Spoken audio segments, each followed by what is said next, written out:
I want to first recognize FDNY leadership, Fire Commissioner Lillian Bonsignor, Chief of Department John Esposito, EMS Deputy Chief Ian Swords, and FDNY Chief Medical Officer David Prezant.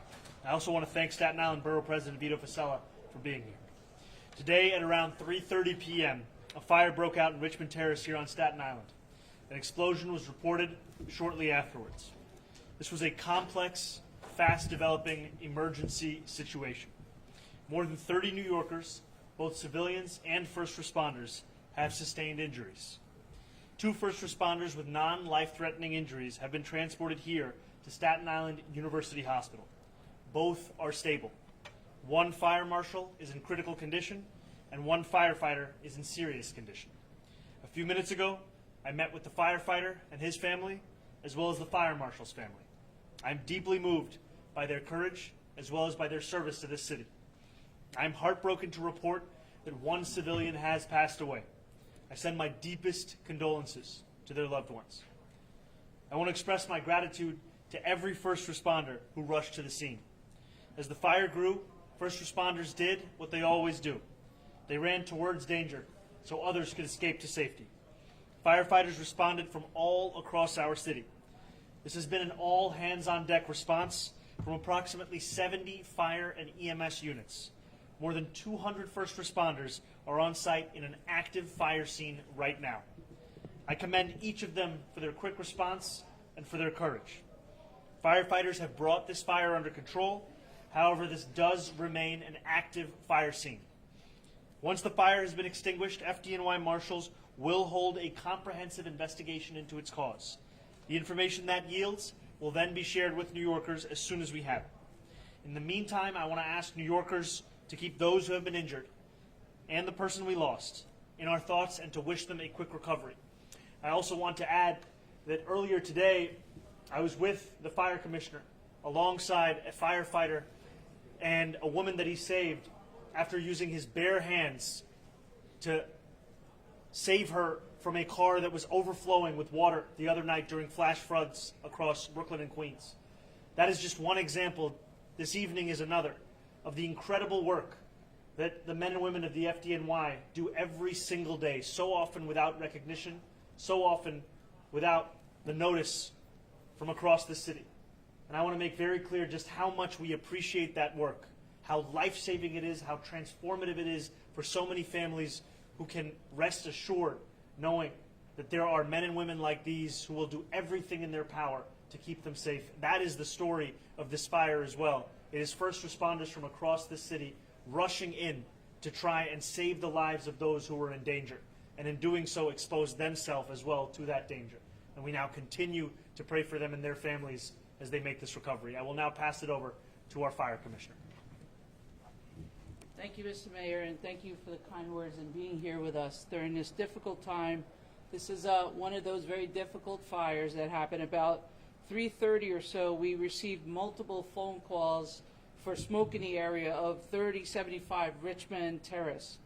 Our unit showed up within 6 minutes, and they were met with limited visibility and high levels of smoke, heavy smoke. There was a fire in the basement of a 150 by 150 metal structure in the rear of a shipping dock. We knew that 2 workers were trapped in the basement and there was a fire. The changes in the conditions caused our units to transmit a second alarm, which brought additional resources to the scene. Shortly after our companies were there, we had an explosion. And the explosion caused serious injuries to multiple FDNY members. We had over 30, as the mayor said, over 30 patients that mostly were EMS and fire. We had a few civilians and unfortunately 1 fatality. This was a very complex situation that put us in a position to really show the skill and the bravery of the FDNY. This is stuff that they do over and over and over again. We got very lucky this day. We got lucky in the sense that none of our people were killed. It's unfortunate that we had 1 fatality, and they did everything they could to get to that person. I'll turn this over to Chief of Department John Esposito to talk about the operation. Thank you, Commissioner, and thank you, Mr. Mayor. So when our units arrived on the scene, we were confronted with a fire in a confined space and a report of workers missing. Confined spaces are very dangerous operations for any rescuers. We initiated firefighting operations and search and rescue operations. While we were conducting these searches, a second explosion occurred. We had firefighters inside conducting searches and on top of the barge and adjacent to the barge. We had several that were injured. We did recover a deceased civilian. The fire is now under control. All searches have been conducted. There is nobody remaining unaccounted for, and there will be an ongoing investigation. I'll now turn it over to Deputy Assistant Chief Ian Swartz from EMS to talk about our injured members. Thank you, Chief. This incident produced a total of 36 patients. 2 are civilians. Like we said, we had 1 deceased at the scene.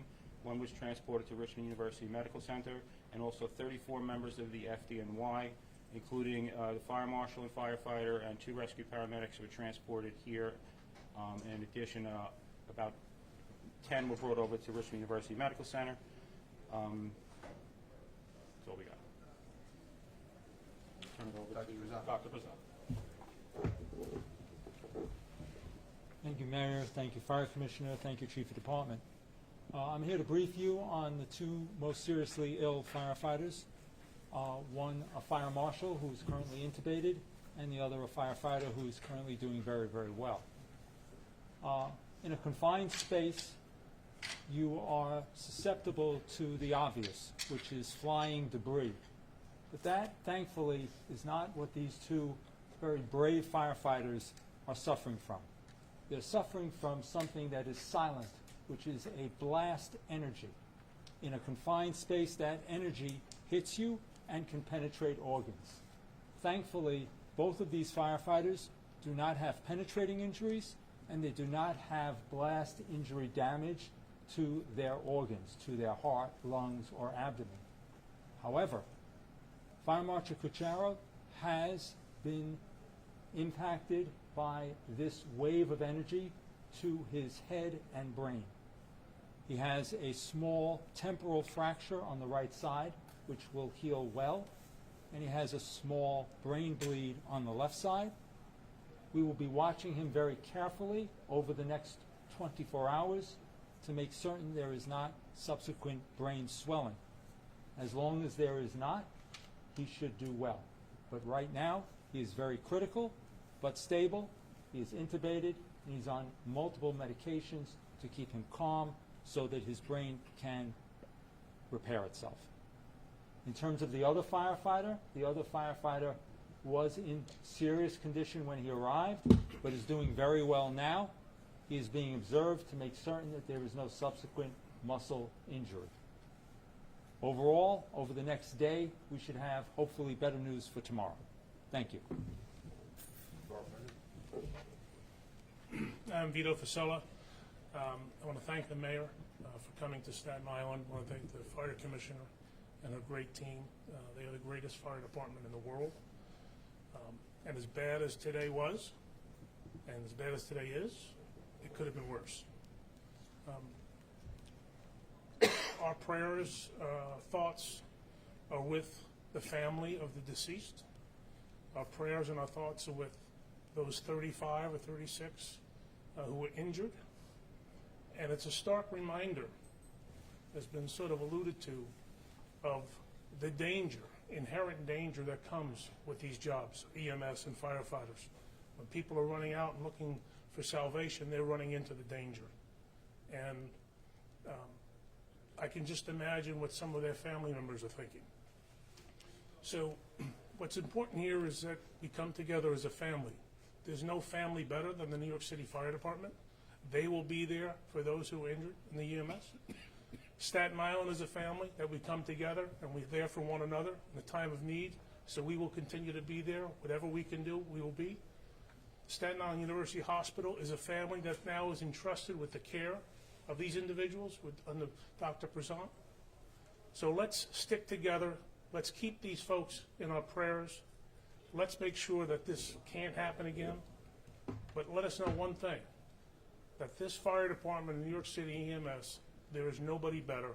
And let's pray that these men walk out of here on their own 2 feet in the not too distant future. Thank you. Thank you, everybody. Thank you. Thank you, sir.